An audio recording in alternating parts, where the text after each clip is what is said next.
सभी को जय सिया राम। रामचरितमानस में उत्तरकांड चल रहा है और हम लोग दोहा संख्या 7 पर हैं।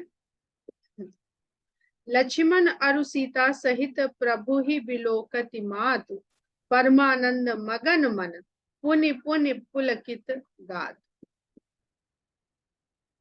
लंकापति कपीस नल नीला, जामवंत अंगद शुभशीला, हनुमदादि सब बानर वीरा, धरे मनोहर मनुज शरीरा। ये व्यवहारिक शिष्टाचार के लिए, उसको समझने के लिए बहुत अच्छी चौपाई। म्यूट रखिए प्लीज अपने आप को। अब हाँ हाँ सही है वो सही है, वो सही बिल्कुल धीमा कर दिया। मेरी आप लोगों से प्रार्थना है कि रिकॉर्डिंग होती है, इसलिए अब इसको म्यूट रखा करें। इसीलिए हम रिकॉर्डिंग के पक्ष में नहीं थे।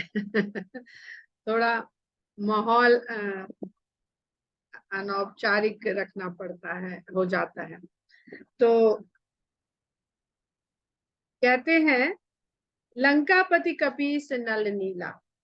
रामचंद्र जी, लक्ष्मण और सीता की माताएं आरती करते समय उनके शरीर को देख रही हैं, अंग प्रत्यंग को निहार रही हैं और क्या क्या सोच रही हैं, ये हम लोगों ने पिछले पाठ में पढ़ा समझा था।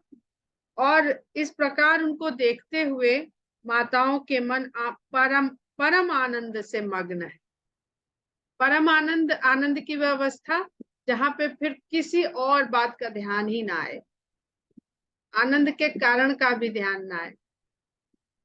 अहेतुक भगवान के सामने जो बिना कारण हम पर कृपा करते हैं, हमसे प्रेम करते हैं, तो वो जो उनके, जब हम उनको अनुभव करते हैं किसी भी तरह से, तो फिर हमारे आनंद का कारण भी कोई कारण नहीं बनना चाहिए, बस मन आनंद में मग्न रहना चाहिए। बहुत लोग होते हैं ना, कुछ है नहीं है पर खुशी रहते हैं, आनंद में ही रहते हैं, तो वो आनंद की अवस्था प्राप्त होनी चाहिए।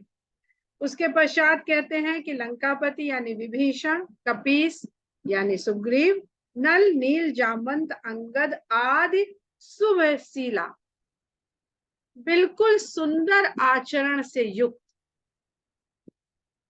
हनुमदादि सब वानर वीरा, हनुमान के साथ साथ अनेक वीर वानर, हरे मनोहर मनुज शरीरा, बहुत ही सुंदर मन को हरने वाले मनुष्य शरीर को धारण किया। अब यहाँ पर बहुत सारी तरह से इस बात को समझा जा सकता है कि राम की संगति में इतने दिन से रह रहे हैं, तो जो नगरीय शिष्टाचार है उसको सीख गए। राम ये वन में रहते हैं और हम लोग ये जानते हैं आज भी कि हर जगह का एक अलग शिष्टाचार होता है। अलग, आप यहाँ भारत में देखिए तो सब प्रणाम करते हैं या चरण स्पर्श करते हैं, बहुत अधिक जिनको श्रद्धा होती है तो दंडवत करते हैं। आप अमेरिका चले जाइए, पाश्चात्य देशों में चले जाइए तो कहीं हाथ मिलाते हैं, कहीं गले मिलते हैं, कहीं चुंबन करते हैं। तो ये सबके अपने अपने शिष्टाचार होते हैं। तो धरे मनोहर मनुज शरीरा, यानी जिस तरह से नगर में मनुष्यों का आचरण होता है उस तरह के आचरण से वो युक्त है। भरत स्नेहशील व्रत नेमा, सादर सब बर नहीं अति प्रेम। और जो ऊपर वाली चौपाई है उसे ये भी समझ में आता है कि जैसा देश वैसा भेष, जिसको हम लोग बहुत ही देसी भाषा में कहें, तो जब जहां जाए वहां के आचरण, वहां का शिष्टाचार व्यक्ति को अपना लेना चाहिए। इस जो ये एक जो चौपाई लिख दी तुलसीदास जी ने, इस पे आधारित बड़ी सुंदर रोचक मनोरंजक कथाएं हैं इसको ले करके, कि किस प्रकार जब वानर अयोध्या में आए तो किस प्रकार उनका जो व्यवहार था उसको कंट्रोल में रखा जाए, नियंत्रण में रखा जाए। तो गांवों में, और जिसको कहते हैं ना लोक भाषा में, लोक शैली में, पारंपरिक रूप में इस तरह की अनेक कथाएं हैं कि उन्होंने लक्ष्मण जी से कहा, लक्ष्मण जी ने हनुमान जी से कहा, हनुमान जी ने कहा ठीक है हम इनको फॉलो करेंगे, तुम सब हमको फॉलो करना। तो बड़े सुंदर सुंदर मनोरंजक किस्से हैं। तो कहते हैं कि भरत स्नेह शील व्रत नेमा सादर सब बरनहियत प्रेमा। अब भरत का स्नेह और उनका आचरण, उनका व्रत, जो संकल्प उन्होंने लिया, व्रत क्या, ये थोड़ी कि भूखे ही बैठे रहे, व्रत जो संकल्प लिया उसका नियम से पालन किया। तो ये अष्टांग योग के चरण भी हैं, यम संयम नियम।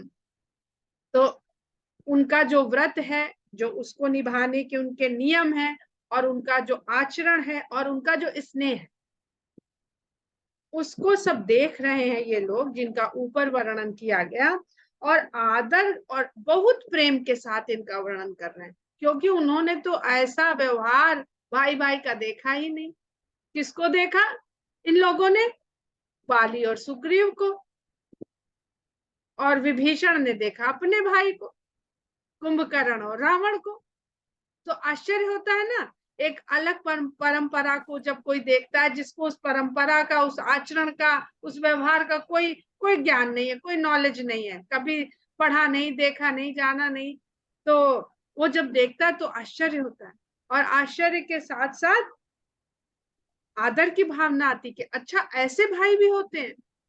और उसको बहुत प्रेम के साथ वो आपस में बात कर रहे हैं, वर्णन कर रहे हैं उसका। देखी नगर बासिन कै रीति सकल सराहा ही प्रभु पद प्रीति। और खाली भरत ही नहीं, पूरे नगर वासियों की जो रीति है, जो प्रीति की रीति है, कौन सी रीति की बात हो रही है आप? प्रीति की रीति, उसको देख रहे हैं। तो सभी भगवान के चरणों में जो उनकी प्रीति है उसकी सराहना कर रहे हैं।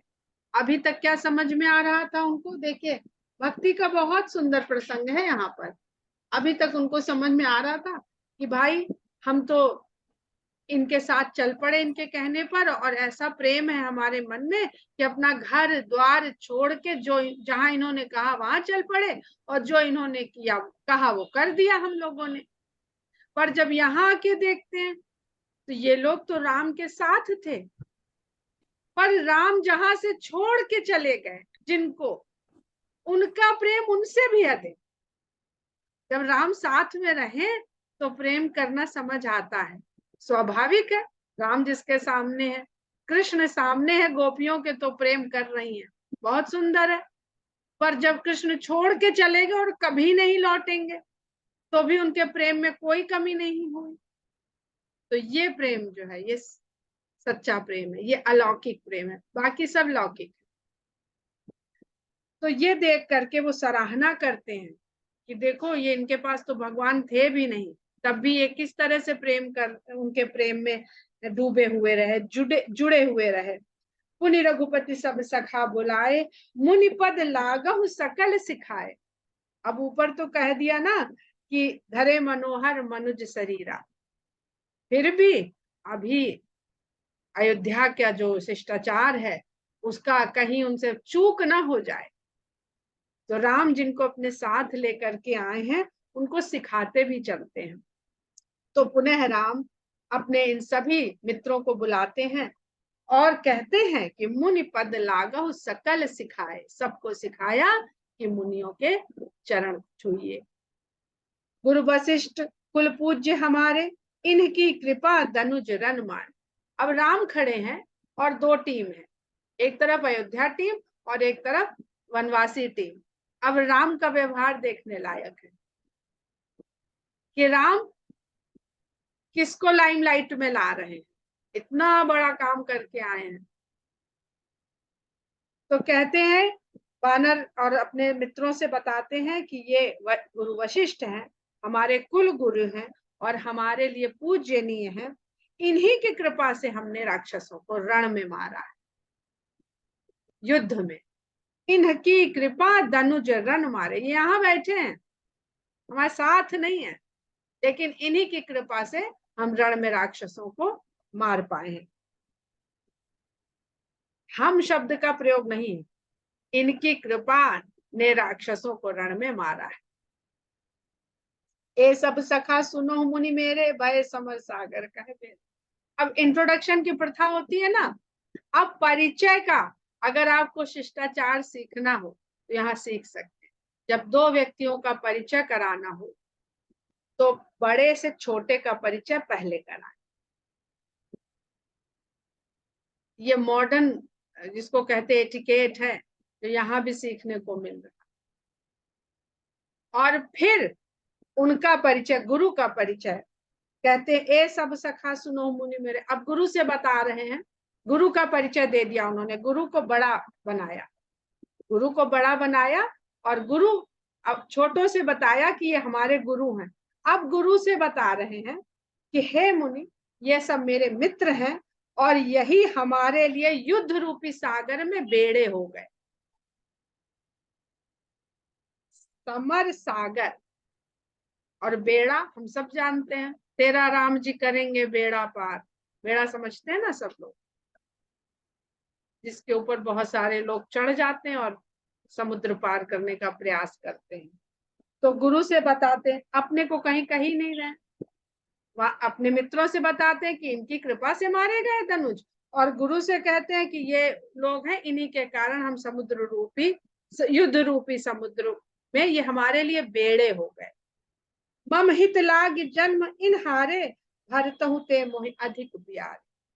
मेरे हित के लिए, मेरे हित के लिए, मेरे कल्याण के लिए जो भगवान हम लोग जाते हैं कि हमारा कल्याण करो, वो भगवान कह रहे हैं कि मेरे कल्याण के लिए इन्होंने अपना जीवन तक हार दिया, दांव पे लगा दिया अपना जीवन, और ये मुझे भारत से भी अधिक प्रिय है। सुनि प्रभु बचन मगन सब भय, निमिष निमिष उपजत सुख नए। भगवान के इन वचनों को सुन करके सब मग्न हो गए, सबको इम्पोर्टेंस दे दी उन्होंने। और कहते ना कि इम्पोर्टेंस हर आदमी चाहता है। जहां कोई 150 लोग इकट्ठे हुए, जो फूफा की नाराजगी का जो चलता है एक चुटकुला, वो बस ये सिखाना चाहता है कि हर व्यक्ति अपनी इम्पोर्टेंस चाहता है, इम्पोर्टेंस नहीं दिया तो वो रूठा रहता है, बुरा मान जाता है।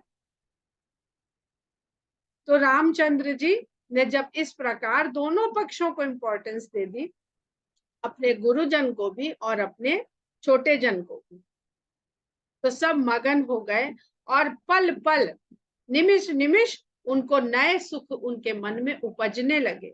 कौशल्या के चरणन पुनि तिन्ह माथ, आशीष दीने हरसि तुम प्रिय मम जिमि रघुनाथ।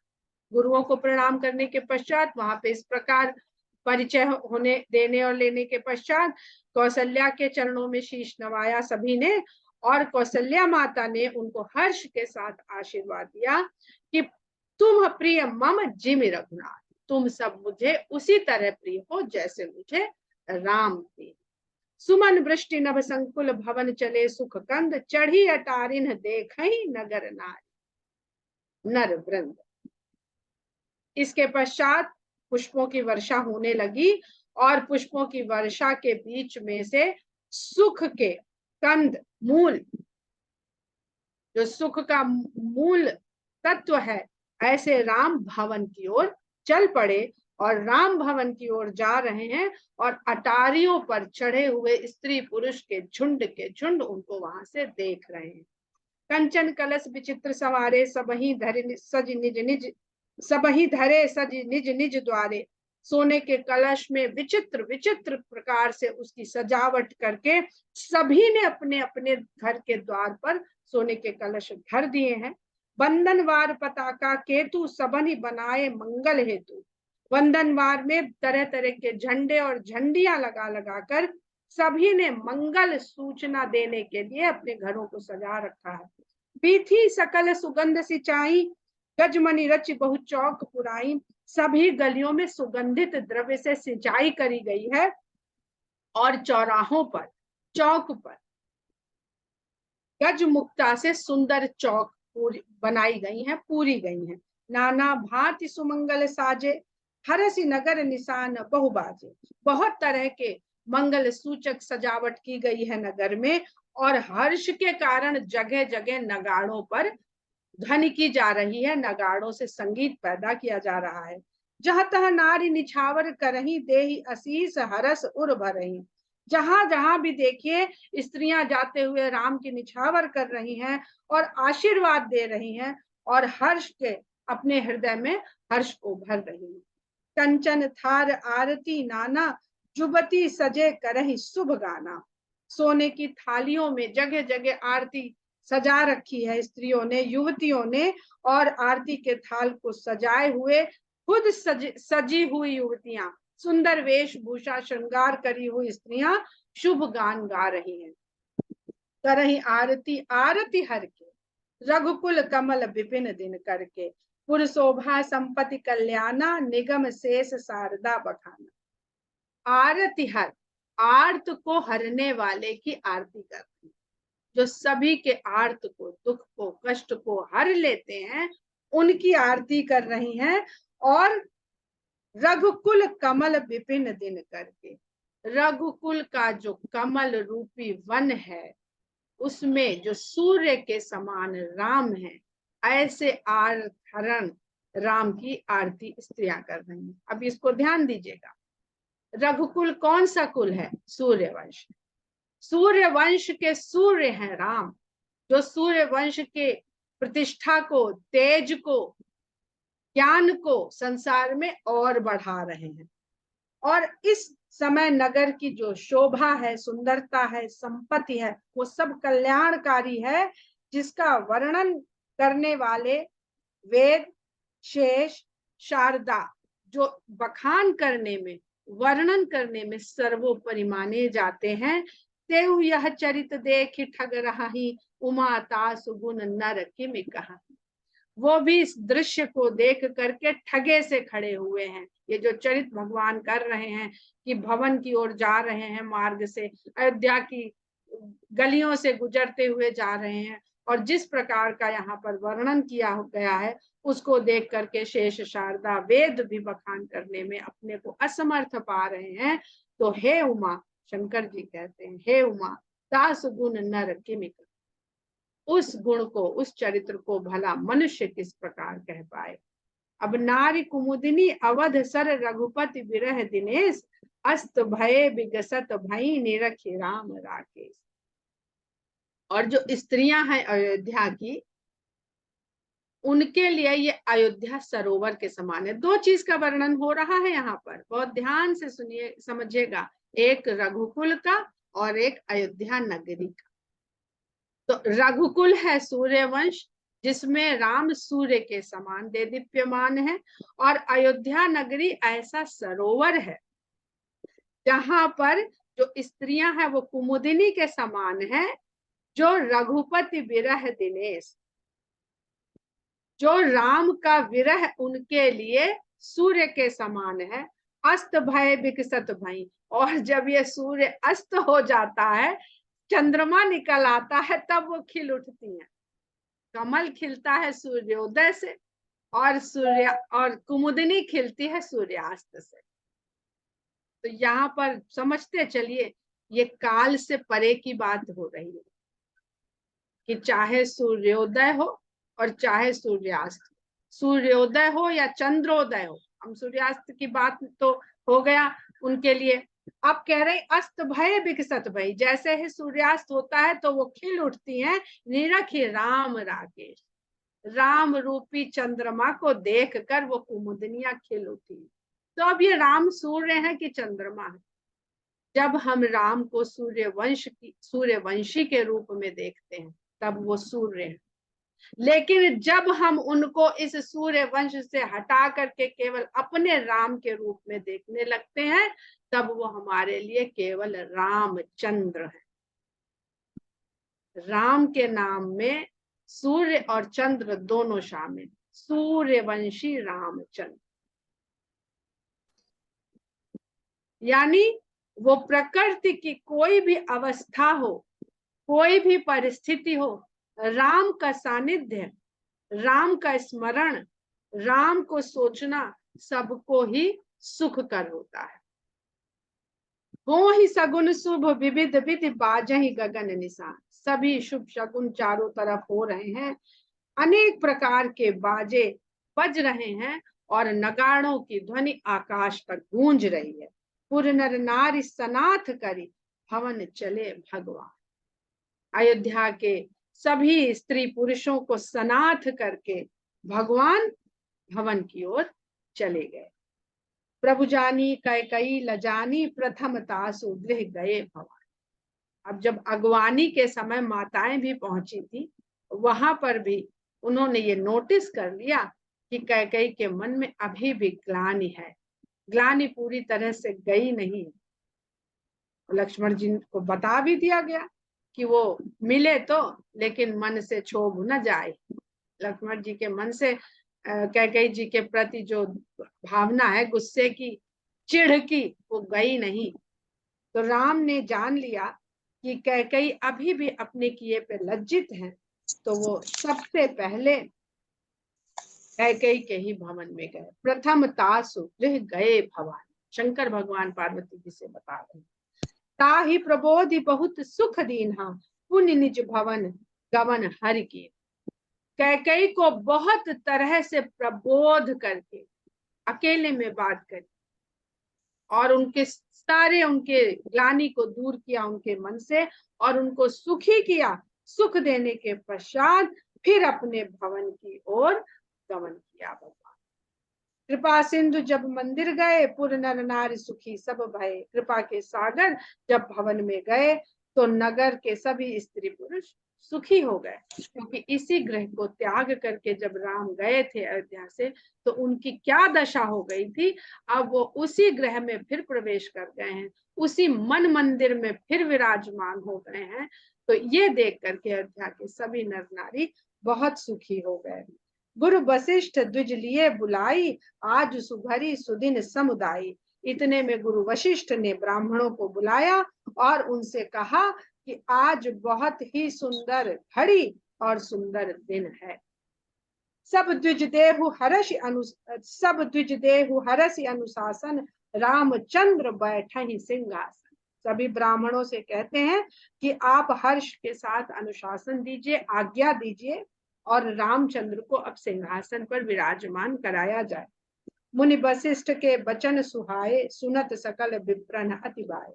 वशिष्ठ मुनि के वचन सभी ब्राह्मणों को बहुत सुंदर लगे और सुनत सकल विप्रन अति भाए, सभी को ये बहुत बात भली लगी।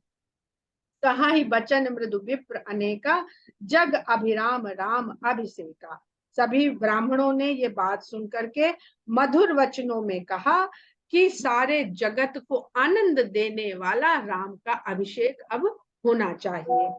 अब मुनिवर विलंब नहीं कीजय, महाराज कह तिलक करीजय। तो कहते हैं, हे मुनिवर, ब्राह्मण लोग वशिष्ठ मुनि से कहते हैं कि हे मुनिवर, अब विलंब मत कीजिए और महाराज कहते, हे महाराज अब तिलक होना चाहिए। तब मुनि कहु सुमंत्र सन, सुनत चले हरसाई, रथ अनेक बहुबाज गज तुरत संवारे जाए। ब्राह्मणों की अनुमति मिलते ही, उनका रुख पाते ही वशिष्ठ मुनि ने सुमंत्र को बुलाया और उनसे जैसे ही कहा तो हर्ष के साथ सुमंत्र वहां से चल पड़े और अनेक प्रकार के रथ, घोड़े और हाथी की सजावट करवानी शुरू कर दी उन्होंने। जह तह धावन पठई पुनि मंगल द्रव्य मंगाई, हरस समेत वशिष्ठ पद पुनि सिर नायो आई। उन्होंने धावकों को तुरंत सामग्री इकट्ठा करने के लिए दौड़ा दिया, भेज दिया और उनसे कहा कि पुनि मंगल द्रव्य मंगाई। पुनः उन्होंने उन मंगल द्रव्यों को, उन मंगल पदार्थों को, सामग्रियों को मंगाने का इंतजाम करके हर्ष के साथ फिर वशिष्ठ मुनि के पास आके उनके चरणों में शीश नवाया। यहाँ पर नवान पारायण का 8वां विश्राम हो जाता है और हम लोग यहाँ पर आज विराम भी दे देते हैं। कल से राज तिलक की तैयारी और राज तिलक का आनंद उठाएंगे। आप लोगों को कुछ कहना, सुनना, बोलना हो तो अब आप लोग बोले। हम रिकॉर्डिंग यहीं पर रोकते हैं और सभी को कथा का विराम करते हुए जय सिया राम कहते हैं।